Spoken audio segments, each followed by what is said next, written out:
toward the One, the perfection of love, harmony, and beauty, the only being, united with all the illuminated souls who form the embodiment of the messenger, the spirit of guidance. So welcome, everyone. This is the first class in what we're calling Making God a Unique Reality in Your Life. We were just counting back, and there have been 34 classes.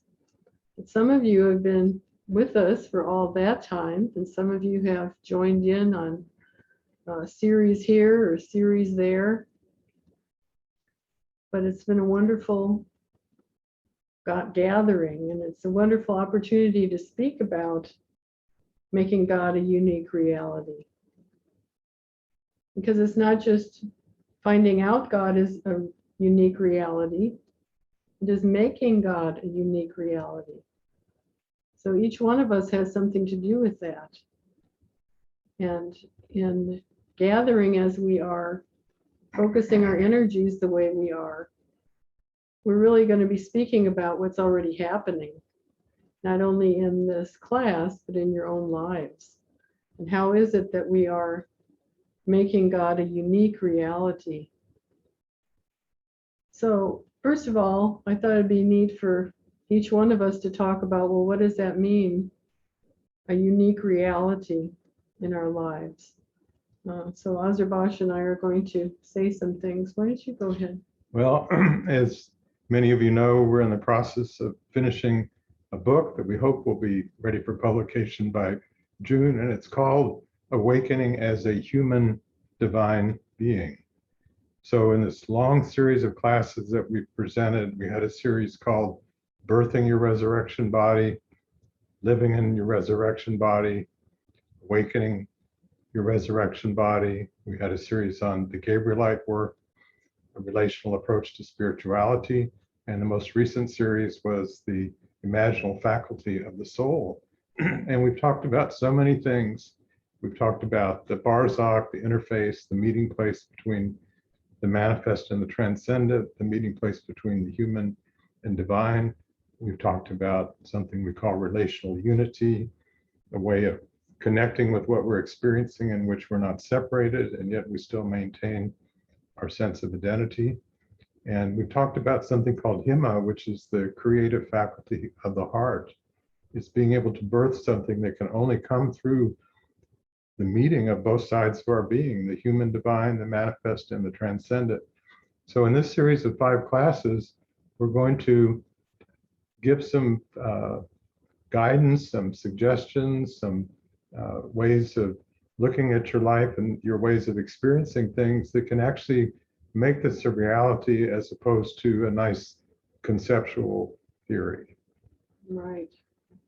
We're not going to be working on another philosophy. We're working on the reality of your own life and how you're experiencing your own life. So we're going to be experiencing this unique one on the path. So you might say, well, wait a minute, is this about God or is this about ourselves? And of course the answer is yes. There's no line between. I was thinking of it earlier as a weaving together of the human and divine, and then I was thinking, no, we have always been together. We've always been woven together. It's just integrally. And it's really perhaps seeing that interweave and then actually activating that interweave.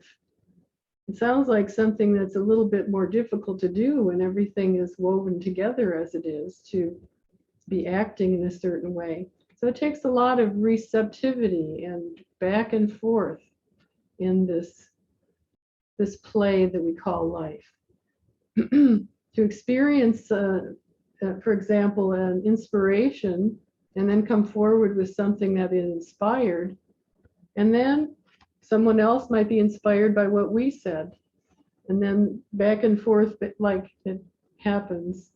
And so pointing to where is the divine and where is the human shouldn't be a very easy thing to do. It should be very closely woven. I think that's why nature is so important to so many of us, because as we go out into the woods, into the Oso wetlands, as Azurbash and I do often, we see on each branch, I'll tell you one mesquite story here. We had one little green strand coming out in the very earliest of spring. And I thought, well, what is this going to be? Just one little string, where's everything else? And so every day we came, we'd see it ruffling out a little bit more, and then a little bit more, and a little bit more, and that fractal pattern that Azurbash likes talking to us about. And after a while, if you walk through there, all of these branches on all of these trees are opened out into this amazing fractal pattern. I think sometimes just walking through there helps remind us, oh no, you are interwoven with everything there is. Open out all your branchings. And no matter if anyone has told you that before or not, that's a response that I feel like happens when we're out. And listening to the birds, it's like we're living between the chirps of the birds. This intonation, this vibration goes through us, and we just feel all of that happening. So making God a unique reality is really about finding the ways that not only we perceive that reality, but also that we can act within that kind of reality. And also with that, our way of relating, which is like what Ravani Ross talking about, and also experiencing what arises or what emerges from that way of connecting with what we're experiencing. So we've had some seed thoughts along the way. We have had one beautiful one from Ibn Arabi that every soul embodies or has the access to a unique part of the divine wisdom that no other soul ever can or will have access to. And so that means, as far as uniqueness goes, each of us has got something that can emerge by our way of being. It's not by discovering this hidden reference work and publishing it for the world to see. It's a way of being that brings forth revelation in a way that can only come from us. We've talked about everything being Gabriel, everything seeking to announce its divinity to everything else, including us. So we're going to try to see how we can begin to experience our life like that, that everything is in a state of co-revelation with everything else, which is wonderful in and of itself, and perhaps even more wonderful, what happens with the light upon light that comes through that kind of connection with what we're experiencing.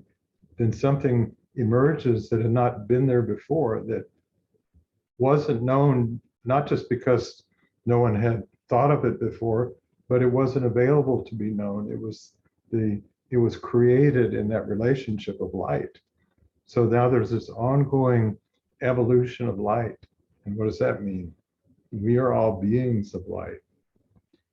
The creation of everything began, if you recall, from the Zohar, which I've talked about before, where it says that the infinite ocean of uncreated light, the divine hollowed out a vacuum, and through that vacuum emerged a shaft of light, and that became the light of all creation. And that's very similar to Hazrat Anayat Khan talking about each of our souls being a ray of light from that divine central sun. But everything in creation is a result of that expression of that initial light. But it's also an expression of the fulfillment of the reason why that light came forth to begin with, the desire for the divine to know him herself, to love and be loved. And again, here comes the uniqueness part. Each of us has something that it contributes to that can only come through us. So we can say that that light that started as a potentiality through all the planes of being, through our becoming enabled to awaken to our human divine state of who we are, we make God a living God. Each of us becomes a living expression of divinity relating to every other living expression of divinity in the world. And it'd be pretty hard to be bored if you experience your life like that. So it is a unique story. Each one of us has our own unique story, and it is the unique divine story. As Razabash was saying, we keep growing and learning what is our own uniqueness. What is it that we can contribute? And it's wonderful that when we come very close to that discovery, then it's almost like our resonance increases, our reach increases, because we're really coming from who we are, and we are touching that part of each one of us that is unique. So what's unique about where we are right now? Each one that is participating today has been on at least one other series, and many series. And so I wanted to go over some of the things that we are, what is unique about where we are. I think one thing is, hopefully we're not driven by a linear story, a time story, thinking of, oh, I began at this time, I went through these things and here I am, and there's a few years left over here that we're getting to. And I hope that the linear story has opened out now for us into this greater dimensionality, where sometimes we discover a little branching that wasn't there that we didn't realize before, that brings new light upon everything that we've experienced. I have to be thinking about our participation in our share group in these last few weeks, and how beautiful and resonant it has been.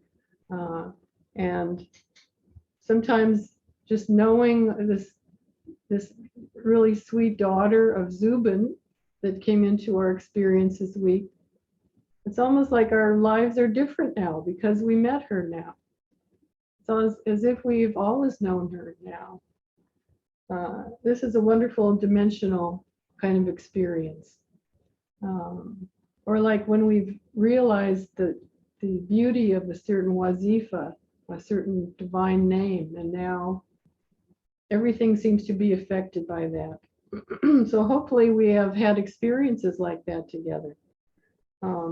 We have realized that there are many more possibilities perhaps than the ones that we had seen before. Possibilities of realization, possibilities of use of our unique qualities that we all have, many different kinds of qualities. So hopefully we will learn some things about how do we make choices then in all of these possibilities. It's like something is unfolded, but it might be just almost too much, that we see all these ways that we could go and all these things that we could work to discover, all these beings that we could be with. So there's some things that might help us to work with that will help define in some ways and give guidance in some ways. So I thought about one which was what I'm going to call our sandbox. This is like our playground, and that each one of us needs to have a playground, a place that we can, as we did in some of the sharing these couple of weeks, just enjoy ourselves, feel that we are loved and cared for, care for the others, relax even, let ourselves be at one, at peace and play. So I hope that all of us have that. Some of the people that I'm thinking about here are really good at that, and some of us are very directed and working in the world, and perhaps we have some way to go in that area. But then the second one is, how about challenge? This kind of came through when we were talking about science a little bit back too. It's like the idea of where are you willing to go? How can you push the boundaries a little bit of what it seems very comfortable? especially if we're doing this for love, for someone, for compassion, seeing people who need something and that we're reaching out towards them. And there's got to be a balance really between the sandbox idea of just joy and playfulness and all, and then pushing these boundaries. How far? We can't push them too far, give away everything that we have, give away all of our energy. So there's a real balancing act in that. So we come in and bring some things also. So we've talked about everything being a portal to the sacred. Everything is potentially an opening to sacredness. And so we're talking about making God a unique reality in our life, being in this state, this human divine state. But that's a challenge to be in that state all the time. And so we can recognize when we're not in that state. And it's very easy to recognize when we're not in that state, especially when we're feeling the opposite of the way that we want to feel. We're feeling constricted, we're feeling cut off, we're feeling judgmental, we're feeling reactive to a situation. But that can be our, we can turn that into an ally. We can turn that into our reminder and feel grateful for the reminder that, oh, we've just forgotten. We're interconnected with everything. Everything is an expression of the divine. We can see past the surface appearance of things, which includes the surface appearance of what difficult people are presenting, which may be very challenging.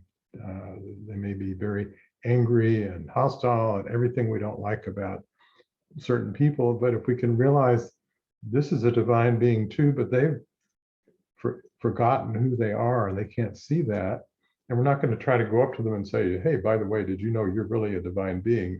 They're probably not going to accept that too well. But if we can keep our heart open with them and hold them in that light and not constrict in response to what they're putting out, at the same time, not letting it bowl us over. I talked last time about ways to protect our energy and not taking on negative energy that surrounds us. I'm not talking about wanting to do that, but we can be in a state of powerful receptivity. We can be very open. We can be very adamant in our sense of identity. We've talked about that many times in the alchemical process, that when something is distilled, you don't want to lose the distillate. That's the essence. We have an essence of our being that is there regardless of the circumstance and situation, not only in physical manifestation, but also in our inner experiences in subtle realms of being. And this is something that I think is not usually talked about or even considered in a lot of spirituality, because sometimes it seems that the aim is just dissolving identity and just merging. And we've talked about this too. We've talked about in Sufism, that's not what it's about. Sufism is about awakening divinity in life. Sufism is about being in that state of harmonic relationship with what we're experiencing. And that's why in the invocation that we begin every class with, it says, toward the one, the perfection of love, harmony, and beauty. It doesn't say arriving at the one. It doesn't say dissolving in the one. And the toward is implying that's never reached. And it wouldn't be desirable for it to be reached, because then there would be no more growth. There'd be no evolution. There'd be no relationship possible. There'd be no further emergence of all of the divine qualities, the bounty of beauty and wisdom and truth and joy and compassion. And that's what Sufis want, juiciness in spirituality.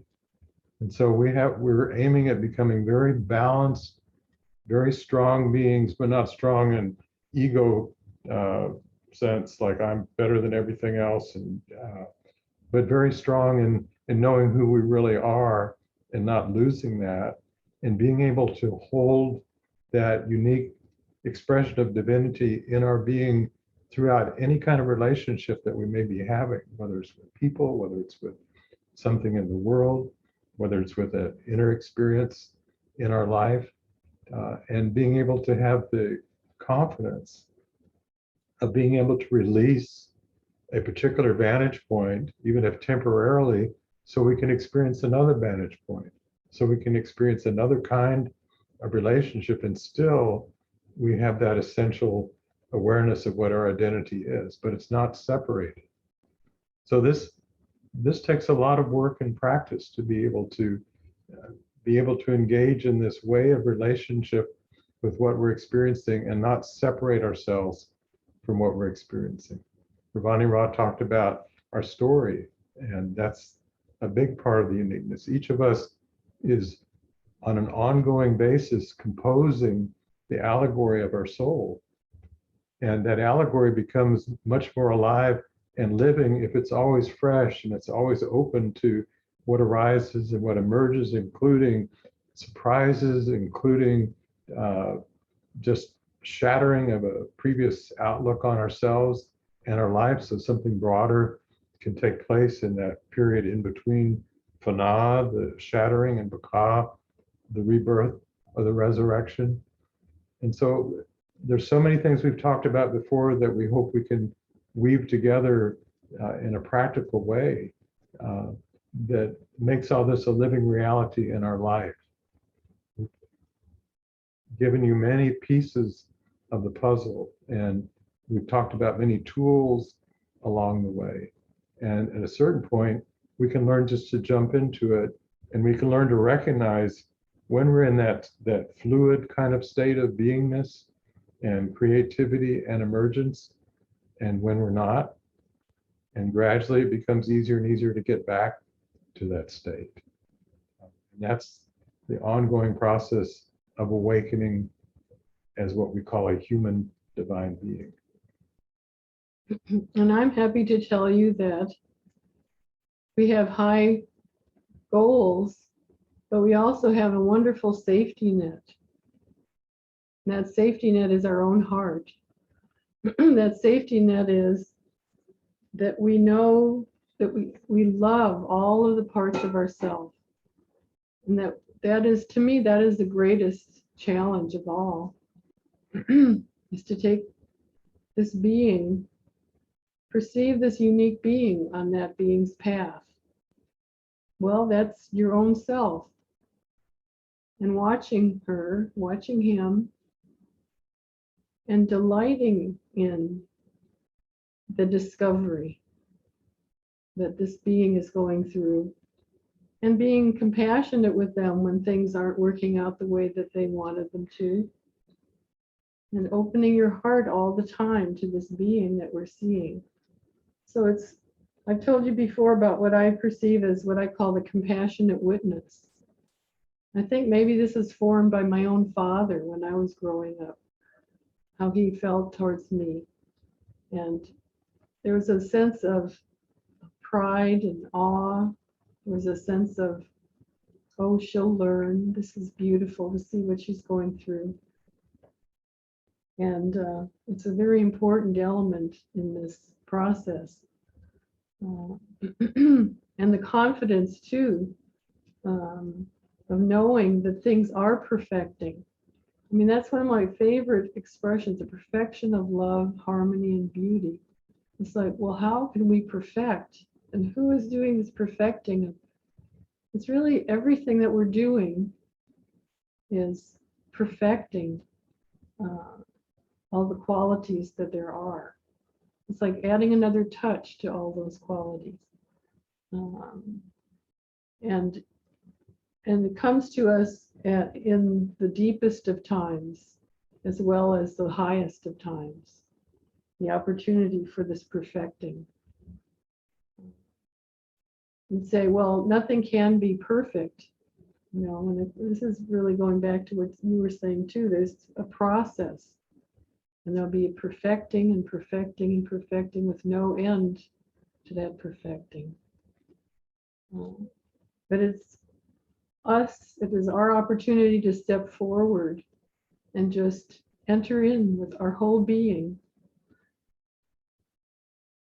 to this process, into saying, yes, I am a part of this process. I am a part of the divine human. And I can see myself. I'll look and see, and it might not be something that we had chiseled out before, but it's something that is always changing. Also, we are more sensitive as we go through the spiritual path. And things may seem harsh or may seem, to be very huge, because we are more sensitive, but also we are more powerful. We have many more qualities that we can call upon. So much of this is confidence. That's one thing that when I met Azurbash, it wasn't called Azurbash in those days. Dawn, and then actually Krishna after that, and now Azurbash. He said, I've always had this great confidence. I'm not sure if it came from family or before this life or where it came from. But I think I've caught a little bit of that myself. And I think I have some myself anyway. And the next thing is, the last thing that I wanted to say is that I think as we are changing, this is something that is different in all of us now, is we're learning a little bit more about our desires and learning a little bit more about what is our deeper desire than that, and what's a deeper desire than this, and seeing how things show what our desires are.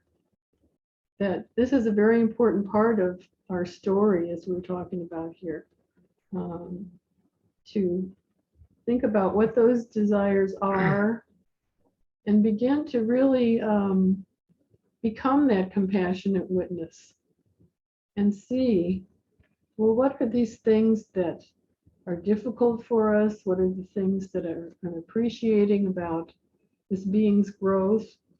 Have this little reflective part of ourselves that is watching and enjoying in this really beautiful way.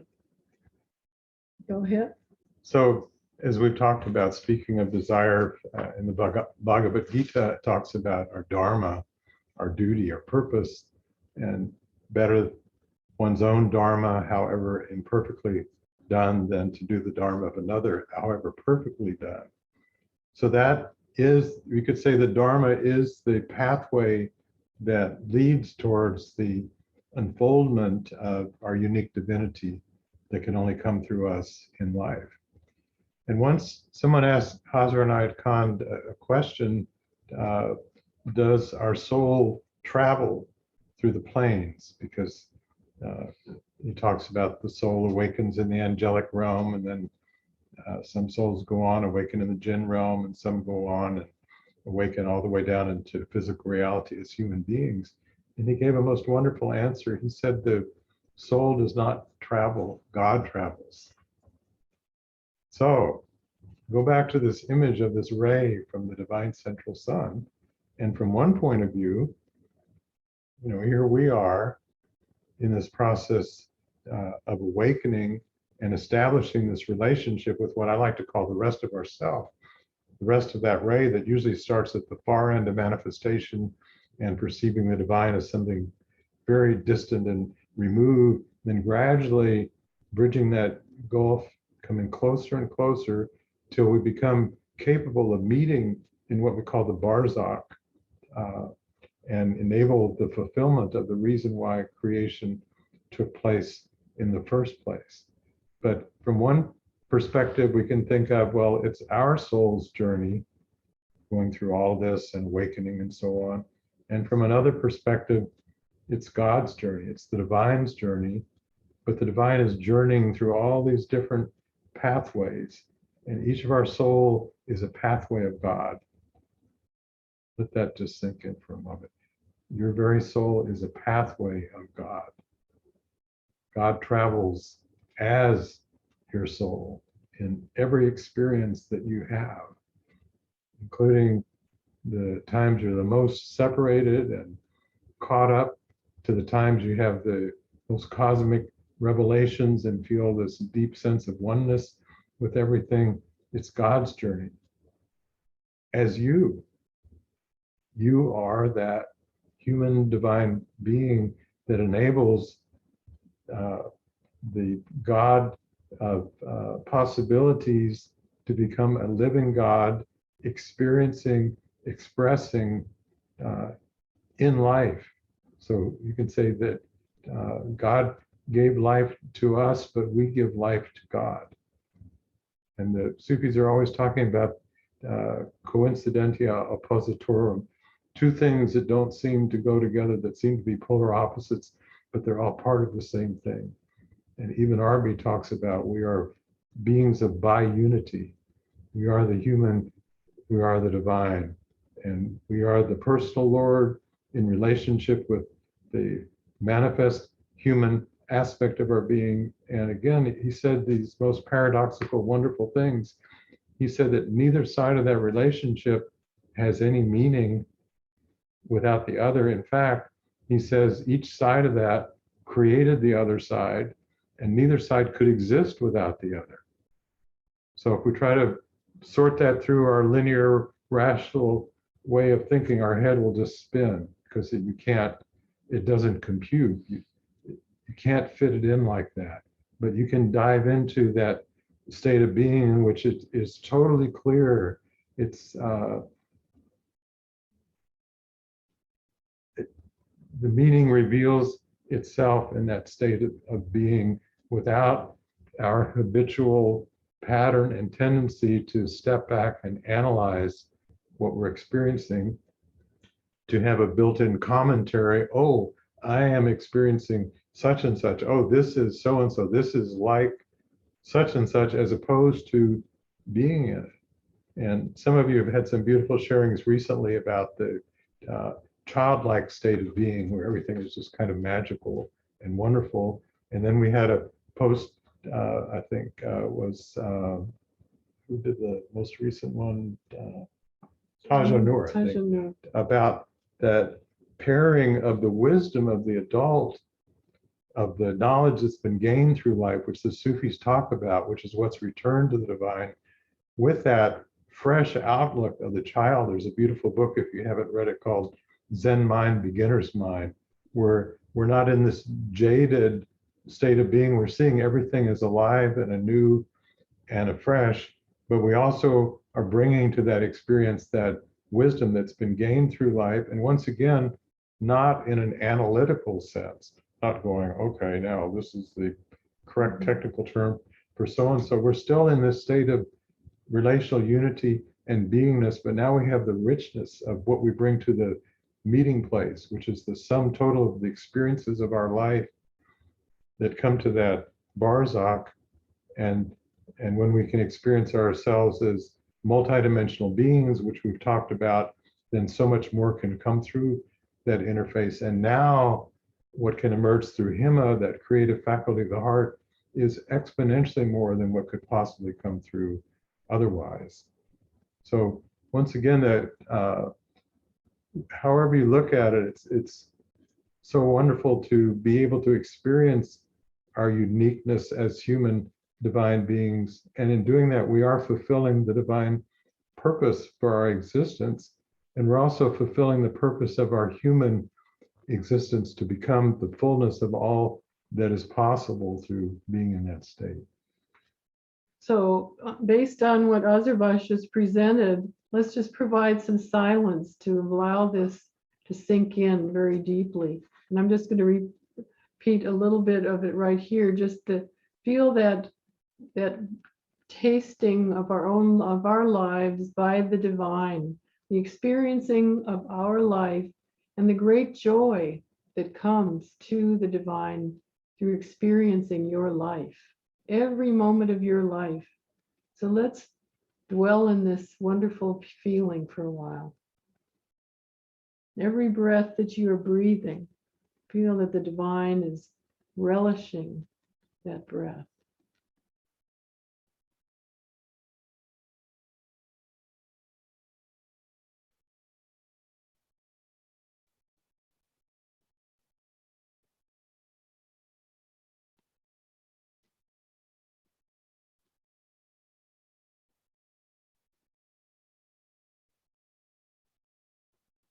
That you can't help but be perfecting love, harmony, and beauty. However your other perception was. and the divine is experiencing it through you.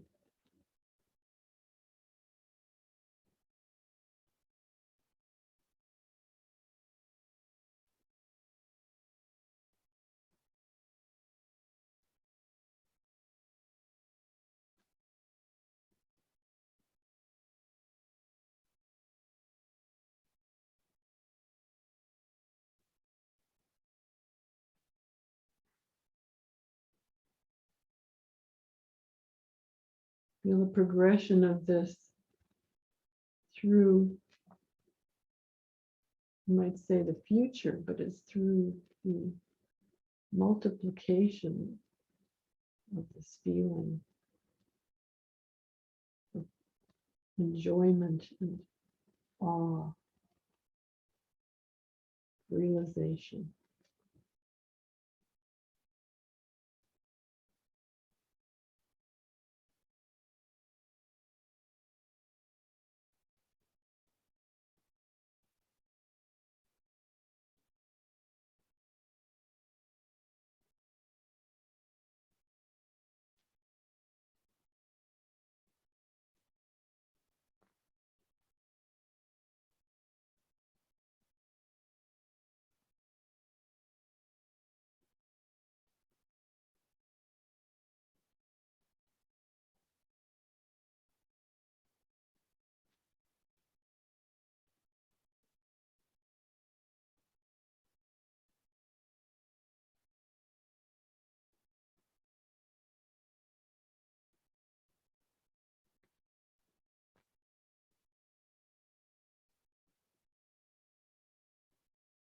Now compound this feeling with thankfulness on your part, gratefulness for all bounty and this opportunity together.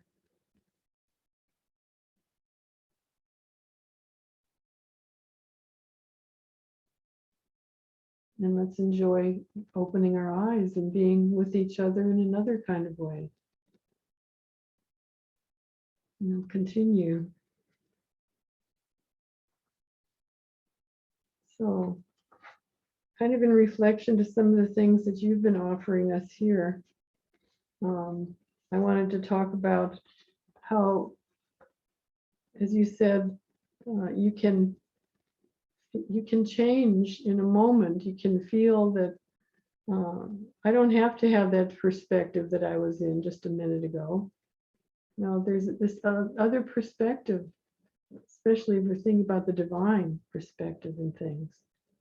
Then I can see it differently. And I have a story about that.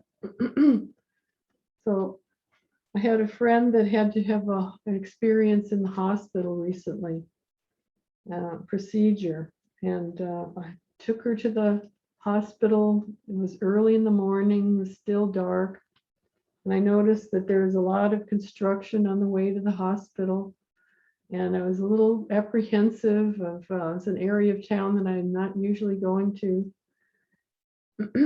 Somewhat fearful attitude. But somehow, I don't even think I began it. I think it was just a feeling of somehow being protected. I felt protection all around me. And I felt my heart open. But at the same time, there's a firmness there. It's kind of like venturing out, being brave and being confident. And then even every song on the radio began to be a special message for me. Everything that I was perceiving seemed to be supporting me. And it was so interesting how I had these two feelings so close together. In one way, a lot of apprehension, and it was a difficult area. And I could have felt that, but instead I felt the protection and the calmness, and I actually felt like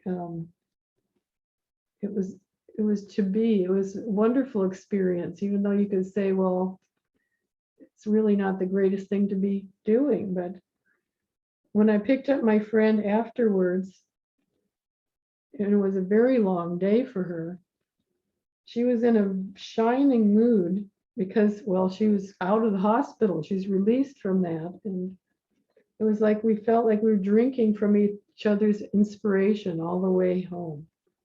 It was just amazing how it can change. But you have something. Yeah, so I was thinking as Ravani Ram was talking, well, what are some clues or indications that you are in a state of this harmonic resonance or harmonic relationship that we've talked about before? And you could also think about what are side effects of being in a state of being a human divine being. So we usually think of side effects as being bad things, but there are some side effects that are very good things. So I'll just describe some mundane ones. I've got a bunch of different medications, and I'll put out a whole week's worth at a time. In each particular medication, there's one that I might take 3 a day of each morning. And so I'll just dump out some in my hand. And when it's a day that everything is just kind of in sync and I'm not really thinking about that, it'll be the exact number. And there'll be 21 of them. And then I'll get the next one. I just dump something out and it's 14 or it's 7. And, you know, I used to go, wow, this is really amazing. And I'll think, well, this is just the way things are in this state of harmony with what I'm experiencing. And you probably had days like that, or at least parts of the day, where everything just seemed to click, like what Ravani Ra was talking about. And it could be music on the radio, or it could be something you overhear on the TV, or a child saying, or a bird song at just a certain time, that everything seems just magical. And the reason it seems magical is that you're in a different state of being than your usual one. I won't say normal one, because it's your habitual one, Right. that this is a different state from. And actually, this state of being, Hazrat Khan says the purpose of spirituality, he says, is not to become an angel. The purpose of spirituality is to become a natural human being. But we've gotten so far away from natural, I mean, not just individually, but in the world as a whole. I mean, the fast pace of it, and just commentary about this and that, and reaction to this and that, and all the media and so on, that it really stands out when, for the time being, we're in a state where different from that. And one of the best and easiest ones to come by is to get out in nature. And it doesn't have to be going in the wilderness. It could be just going to a park. Or for us, there's so many days, and maybe some of you have seen pictures I put on Facebook of sunrises. And when there's just a few clouds in the sky, the sunrises around here are just absolutely spectacular. And I mean, it's just There's one up here. awe-inspiring, magical, and the birds and everything like that. There's so much confirmation that the world is a beautiful unfolding expression of divinity. And it's harder to see that when we get caught up in the hustle and bustle of our daily routines. But if we could slow down just a bit, take a breath. Sometimes that's all it takes. Just take a breath. And then just become like the message I put on, those of you that log in early, please take some time before the class begins to become centered, let go of the cares of the day, and to become centered in the fullness of your being. We can do that just a little bit here and a little bit there throughout the day. And every time we do that, it's like we're recalibrating, or the Sufis are always talking about attunement. If we think of our being as like a musical instrument, it's easy for it to get out of tune, so we bring it back into tune. First, we get into harmony with ourselves,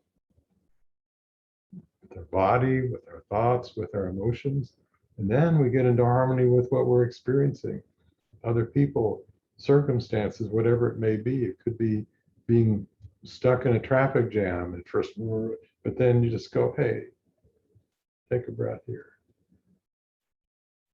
And then I'll give reframing how we look at things. So here's another little silly example. I recently started seeing this little floater in one eye that looks like a little gnat going around. And at first it was like really irritating. I want this thing to go away. And then I've thought, and I've told to one of my doctors, I said, if this is the worst thing I have to deal with, I think that's okay. And so now it's my reminder when that happens, be grateful. Hazrat Khan has a beautiful, in one of his books of sayings, where he steps on a rose, and I don't know, the response is, well, be thankful. This is all, be thankful it wasn't something more than this, or it wasn't worse than this, that we can appreciate what our life is, the ups, the downs, the joys, the sorrows. They're all part of the music of the allegory of our soul. And that doesn't mean we don't try to improve things or change things or bring back to balance, whether that balance be health or just restoring a sense of equanimity when we've gotten all frazzled or anxious or angry or whatever. But we just, like Ravani Rao was talking about, that compassionate witness, we have that part of ourselves that goes, and we can think of it as our personal Lord, our personal angel, going, hey, this life we're in is a school. And what's the purpose of a school? To learn. And to learn from experience. And who is learning? It's not just us. It's not just this limited, seemingly limited human being. It's the divine being is learning of him herself through every experience we have.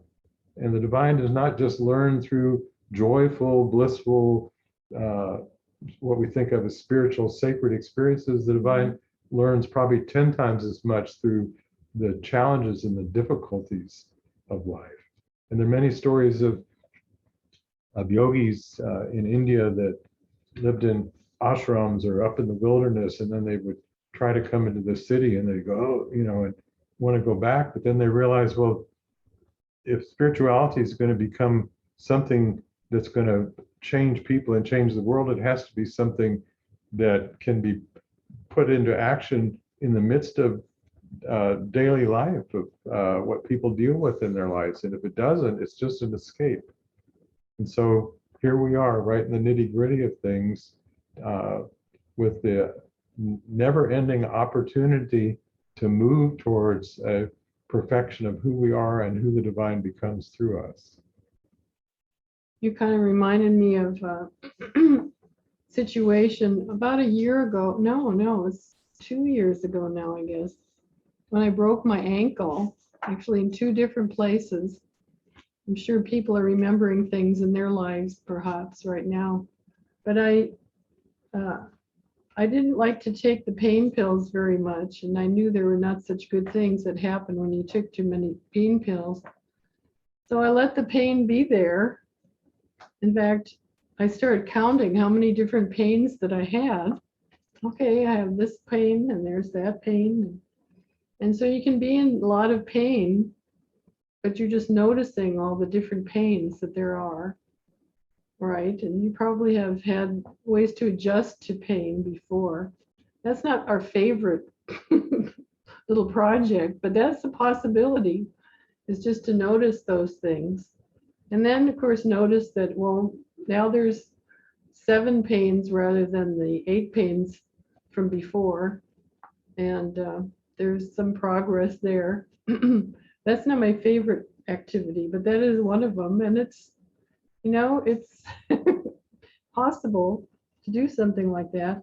But this is more fun, actually. But sometimes, so here's one of I've shown you before the papers that I'm making, where I put some art on the top of them, and then I write down here. And it kind of inspires me to do more of the writing, and also to respect my writing, because I'm making a big deal out of presenting what it is that I'm writing. So I'm also wanting to say to you that, to me, it's proof that God and I are in deep love by all these different designs that are on here. It's like I find a piece of cloth that I think is just the most eloquent praise and love from God. And so I'll put that on here. And then I will notice a beautiful design in a book, and I make stamp out of it with a kind of foam. And then I stamp it on here. So you see I'm making something, but each part of it is evidence of God's and my relationship and how much we love each other. And these pieces here are a couple different stamps on top of each other. But to me, every bit of all of these, and here's another one that's from a larger design that I cut smaller. And I know there's other artists out there that are probably thinking, maybe I do that sort of thing, and I know I do that sort of thing.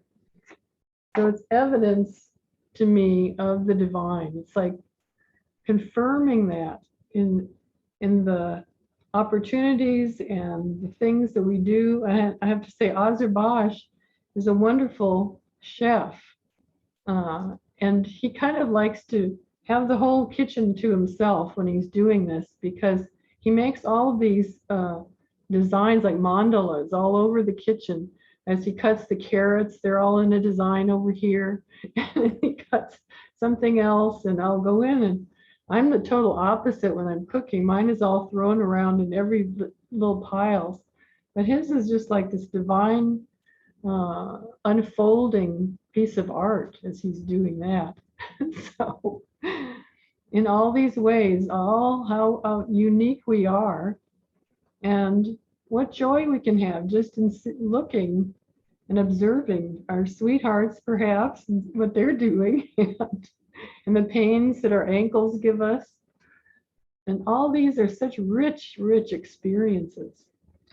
And when we can find a way of seeing just seemingly trivial things in a new light, not because we're trying to do it, but it just happens.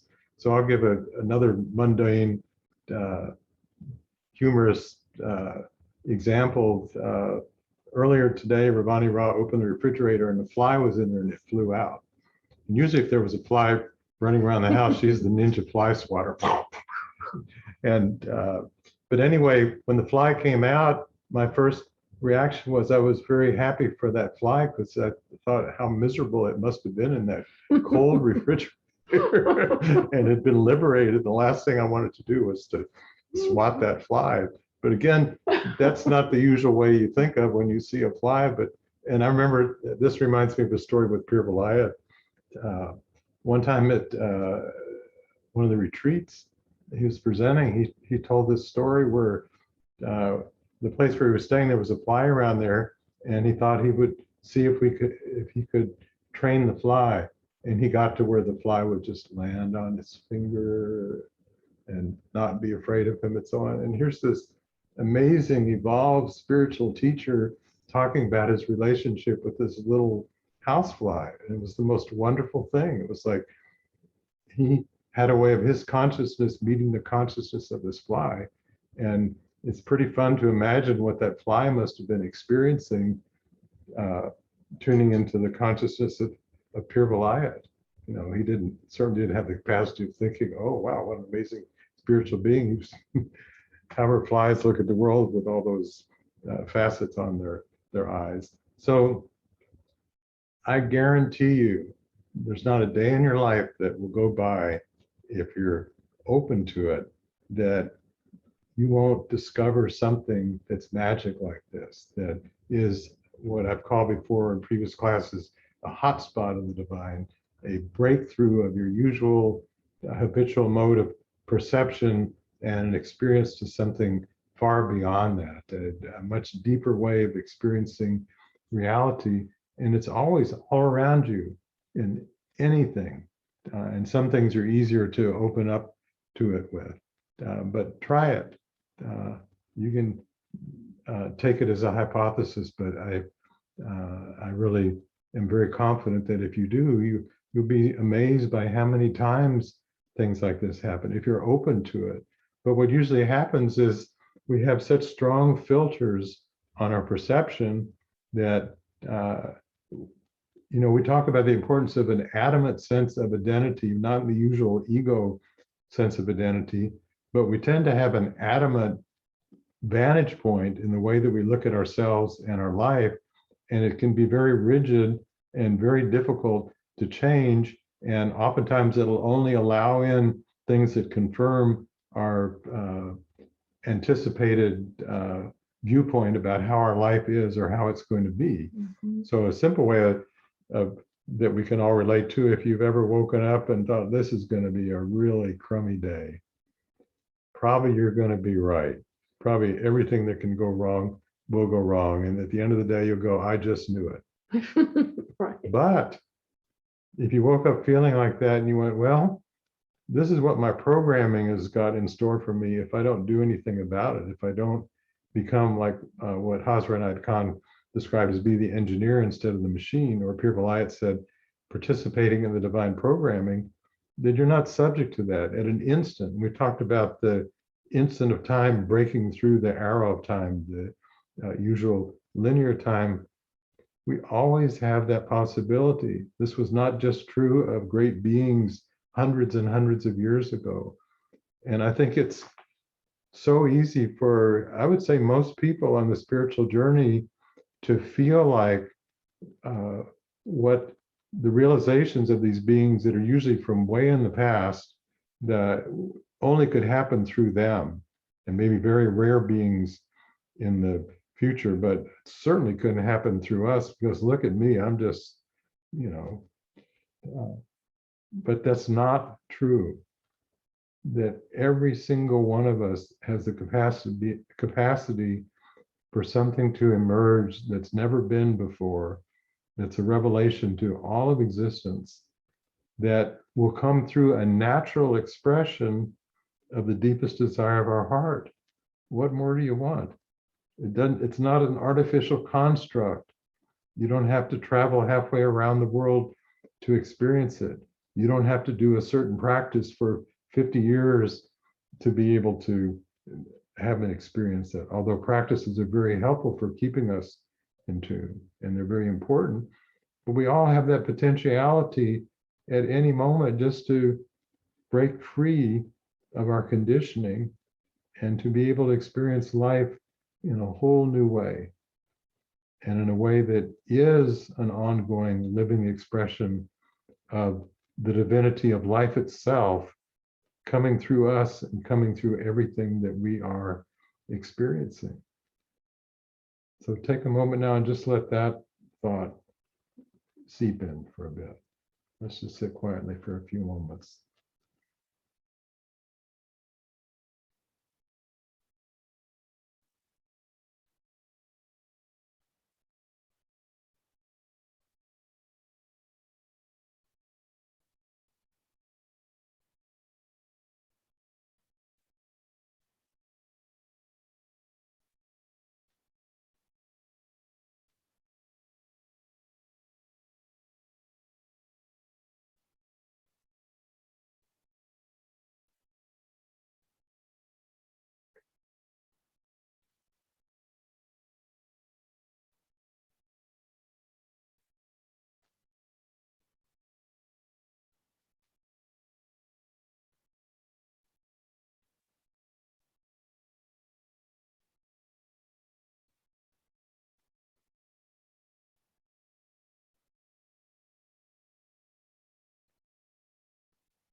Mhm.